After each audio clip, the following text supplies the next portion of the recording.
സുലഭമായി അവൈലബിൾ ആയുള്ളതും വൈറ്റമിൻസിൻ്റെയും ന്യൂട്രിയൻസിൻ്റെയും മിനറൽസിൻ്റെയും ഒരു കലവറയായിട്ടുള്ളതും നമ്മുടെ വയറ് സംബന്ധമായ പ്രശ്നങ്ങളെല്ലാം ഒരു പരിധി വരെ മാറ്റി നിർത്താൻ സഹായിക്കുന്നതും വണ്ണം കുറയാനായിട്ടും ഒക്കെ സഹായകമായ ഒരു അത്ഭുത ഭക്ഷണത്തെ പറ്റിയാണ് ഇന്ന് പറയുന്നത്. അത് നമ്മൾ എല്ലാവർക്കും സുപരിചിതമായ നമ്മുടെ നേന്ത്രപ്പഴം അഥവാ ഏത്തപ്പഴം എന്നതിനെക്കുറിച്ച് തന്നെയാണ്. ഈ ഏത്തപ്പഴം കഴിക്കാത്തവരായിട്ട് ആരും ഉണ്ടാവില്ല. നമ്മുടെ നാട്ടിൽ ഇഷ്ടംപോലെ ഏത്തപ്പഴം അവൈലബിൾ ആണ് താനും. എന്നാൽ ഒറ്റ കാര്യമേ ശ്രദ്ധിക്കേണ്ടതുള്ളൂ, നമ്മുടെ തൊടിയിൽ തന്നെ വളർത്തുന്ന ഏത്തപ്പഴമാണെങ്കിൽ ഏറെ നല്ലത്. അന്യ സംസ്ഥാനങ്ങളിൽ നിന്ന് വരുന്ന വിഷമടിച്ചത് എന്ന് നമുക്ക് തോന്നുന്നതായിട്ടുള്ള ഏത്തപ്പഴത്തെ അത്രയധികം നമുക്ക് കണ്ണടച്ച് വിശ്വസിക്കാൻ കഴിയില്ല. എന്നിരുന്നാലും ഈ ഏത്തപ്പഴത്തിൻ്റെ ഗുണങ്ങൾ എന്തെല്ലാമാണ് എന്ന് നമ്മളൊന്ന് അറിഞ്ഞിരിക്കണം. വൈറ്റമിൻസ്, മെയിനായിട്ടും vitamin A, vitamin B and vitamin C, ഇത് മൂന്നും നന്നായി അടങ്ങിയിട്ടുണ്ട് എന്നുള്ളതാണ് ഏത്തപ്പഴത്തിൻ്റെ ഏറ്റവും വലിയ പ്രത്യേകത. അതോടൊപ്പം മിനറൽസ്, വൈറ്റമിൻസിൻ്റെ കൂടെ തന്നെ പൊട്ടാസ്യം നല്ലപോലെ അടങ്ങിയിട്ടുള്ളത് കൊണ്ട് ഈ പൊട്ടാസ്യം, മഗ്നീഷ്യം, കാൽഷ്യം തുടങ്ങിയ സംഗതികൾ ഏറ്റവും നന്നായിട്ടുണ്ടെങ്കിൽ പല്ലിനും എല്ലിനുമൊക്കെ അത് വളരെ ഗുണകരമായിട്ടുള്ള സംഗതിയായി മാറും. അതോടൊപ്പം ഈ ഏത്തപ്പഴത്തിൻ്റെ ഏറ്റവും വലിയൊരു പ്രത്യേകത, നമുക്ക് ഒരു നേരം ഭക്ഷണം കഴിക്കാനായിട്ട് പറ്റിയില്ലെങ്കിലും ഒരു ഏത്തപ്പഴം കയ്യിൽ ചുരുട്ടി പിടിച്ചിട്ടുണ്ടെന്നുണ്ടെങ്കിൽ നമുക്ക് ആ മീൽസ് സ്കിപ്പ് ചെയ്യാനായിട്ട് ഇവൻ ഒറ്റ ഒരെണ്ണം കഴിച്ചെന്നാൽ തന്നെ മതിയാവും എന്നുള്ളതാണ്. അതേപോലെ നമ്മുടെ വണ്ണം കുറയ്ക്കാനായിട്ട് ഏറ്റവും സഹായിക്കുന്ന ഒരു സംഗതിയാണ് ഈ ഏത്തപ്പഴം. കാര്യം അത് സ്റ്റാർച്ച് ആണെങ്കിലും നമ്മുടെ ഏത്തപ്പഴത്തിൻ്റെ വെറൈറ്റിയായ അവൻ്റെ ചേട്ടനോ അനിയനോ ഒക്കെ ആയിട്ടുള്ള റോബസ്റ്റ പഴം നല്ല ഫൈബർ കണ്ടൻ്റുള്ള, സ്റ്റാർച്ച് വളരെ കുറഞ്ഞിട്ടുള്ള, എന്നാൽ കാലറീസ് അത്യാവശ്യം പ്രദാനം ചെയ്യുന്ന, കാർബോഹൈഡ്രേറ്റ്സിൻ്റെ അളവ് കുറച്ച് നിർത്തുന്ന ഒരു അത്ഭുത ഭക്ഷണം തന്നെയാണ്. അതുകൊണ്ട് തന്നെ നമുക്ക് രാത്രിയിലത്തെ ഒരു മീല് സ്കിപ്പ് ചെയ്തുകൊണ്ട് ഒരു നേന്ത്രപ്പഴത്തിൽ ഒതുക്കാൻ പറ്റുവാണെങ്കിൽ കാലക്രമേണ നമ്മുടെ വെയിറ്റ് കുറയ്ക്കാനായിട്ട് സാധിക്കും.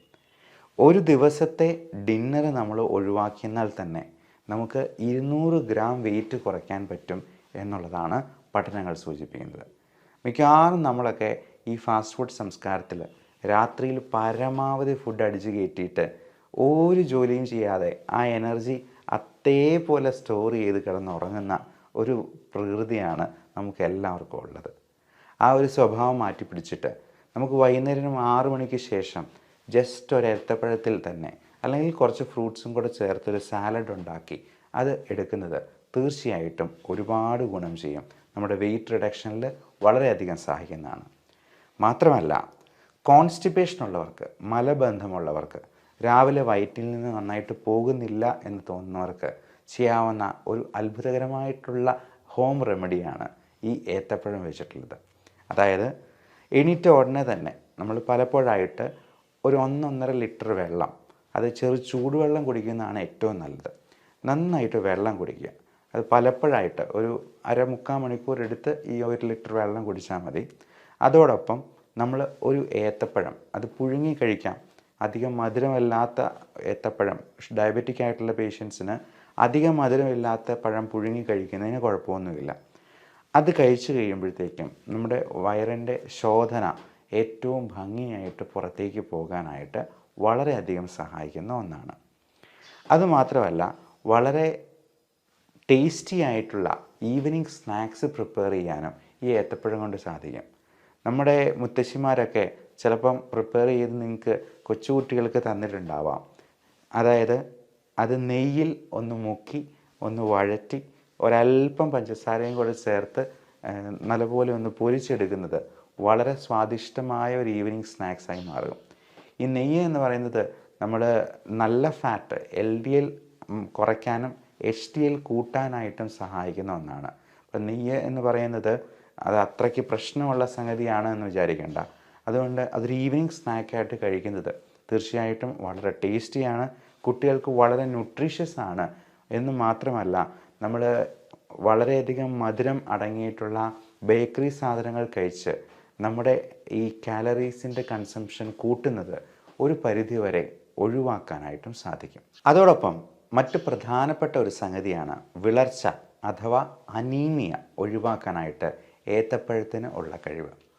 നമുക്കറിയാം, നമ്മുടെ നാട്ടിൽ പ്രത്യേകിച്ചും നമ്മുടെ ഇടുക്കി അല്ലെങ്കിൽ വയനാട് ജില്ലകളിലൊക്കെ ആദിവാസി സമൂഹങ്ങളുണ്ട്. പോഷകക്കുറവ് വളരെ സ്പഷ്ടമായിട്ട് കാണാൻ പറ്റുന്ന കുറേയധികം ആളുകൾ നമ്മുടെ ഈ സമൂഹത്തിൽ ജീവിച്ചിരിപ്പുണ്ട്. പ്രത്യേകിച്ചും പെൺകുട്ടികളിലും ടീനേജേഴ്സിലും അതുപോലെ മുലയൂട്ടുന്ന അമ്മമാർക്കുമൊക്കെ ഈ ഹീമോഗ്ലോബിൻ എന്ന് പറയുന്നത് 10 വേണ്ടിടത്ത് ചിലപ്പോൾ 5ഉം 6ഉം, കഴിഞ്ഞ ദിവസം കണ്ടൊരു പേഷ്യൻറ്റിന് വെറും 3 ഹീമോഗ്ലോബിനായിട്ട്, അത് ഒരല്പം കൂടി താമസിച്ചെന്നാൽ മരണപ്പെട്ടു പോകുന്ന രീതിയിലുള്ള HB അളവുകൾ നമ്മൾ കാണാറുണ്ട്. ഈ അനീമിയ കറക്റ്റ് ചെയ്യാനായിട്ട് നല്ല അയൺ കണ്ടൻറ്റ് ഉള്ളത് കൊണ്ട് തന്നെ നേന്ത്രപ്പഴത്തിന് അത്ഭുതകരമായ സിദ്ധിയുണ്ട്. അതോടൊപ്പം നമുക്ക് പലതരത്തിലുള്ള ഇൻഫെക്ഷൻസ് പ്രിവെൻറ്റ് ചെയ്യാൻ ഇമ്മ്യൂണിറ്റി വർദ്ധിപ്പിക്കാൻ, ഇമ്മ്യൂണിറ്റി ബൂസ്റ്റർ എന്ന് പറയുമ്പോൾ അതിൽ ആൻറ്റി ഓക്സിഡൻറ്റ്സ് അടങ്ങിയിട്ടുണ്ട്, ലൈക്കോപ്പീൻ പോലുള്ള പലതരത്തിലുള്ള ന്യൂട്രിയൻസ് അതിനകത്ത് അടങ്ങിയിട്ടുണ്ട്, വൈറ്റമിൻസ് ഉണ്ട്. അത് നമ്മുടെ സ്കിന്നിനും ഹെയറിനും നല്ല തിളക്കം ഉണ്ടാകാനായിട്ടും നമ്മുടെ ചർമ്മത്തിൻ്റെ പ്രായം കുറച്ച് നിർത്താനായിട്ടും സഹായിക്കും. നമ്മൾ വിചാരിക്കും ഈ ഏത്തപ്പഴത്തിൻ്റെ തൊലി പോലെ നല്ല സുന്ദരമായ തൊലിയുള്ള ഏത്തപ്പഴത്തിന് കൂടുതൽ നല്ല രുചിയുണ്ട്, നല്ല ഗുണമുണ്ട് എന്ന്. നേരെ തിരിച്ചാണ്. ഏറ്റവും കൂടുതൽ പൊട്ടും പാടുകളുമുള്ള നേന്ത്രപ്പഴമാണെന്നുണ്ടെങ്കിൽ അതിനകത്താണ് കൂടുതൽ ന്യൂട്രിയൻസും വൈറ്റമിൻസും അടങ്ങിയിട്ടുള്ളത് എന്ന് പറഞ്ഞു കേട്ടിട്ടുണ്ടെങ്കിൽ നമ്മൾ ചിലപ്പോൾ വിശ്വസിക്കാൻ സമ്മതിക്കുകയില്ല. പക്ഷേ സത്യം അതാണ്. ഈ മിന്നുന്നതെല്ലാം പൊന്നല്ല എന്ന് പറയുന്ന പോലെ നല്ല മിനുങ്ങിയിരിക്കുന്ന നേന്ത്രപ്പഴത്തേക്കാൾ നല്ലതാണ് നമുക്ക് അല്പം നിറം വാടിയിരിക്കുന്ന അല്ലെങ്കിൽ കറുപ്പ് നിറത്തിലേക്ക് പോയിട്ടുള്ള നേന്ത്രപ്പഴത്തിന് കൂടുതൽ ഗുണങ്ങളുണ്ട് എന്ന് പറയാൻ സാധിക്കുന്നത്. അപ്പോൾ നല്ല ഇമ്മ്യൂണിറ്റി ബൂസ്റ്റർ ആയതുകൊണ്ടും അനീമിയ വിളർച്ചയെ കൗണ്ടർ ചെയ്യാൻ ഏറ്റവും നല്ല ഒരു ഭക്ഷണമായതുകൊണ്ടും എല്ലാ ദിവസവും ഒരു നേന്ത്രപ്പഴമെങ്കിലും നമ്മുടെ ഭക്ഷണത്തോടൊപ്പം ഉൾപ്പെടുത്താനായിട്ട് ശ്രദ്ധിക്കുക. അത് കോൺസ്റ്റിപ്പേഷൻ റിലീവ് ചെയ്യാനായിട്ടും നമ്മുടെ കുടലും ആമാശയുമൊക്കെ ഒരു ചൂല് പോലെ അടിച്ച് വൃത്തിയാക്കി പുറന്തള്ളാനും ഒക്കെ സഹായിക്കുന്ന ഒന്നാണ്. എല്ലാവർക്കും നല്ല ആരോഗ്യം ആശംസിക്കുന്നു. Love and regards, doctor Bibin Jose, pulmo medical centre, Pala, Kanjirappally and Sultan Bathery.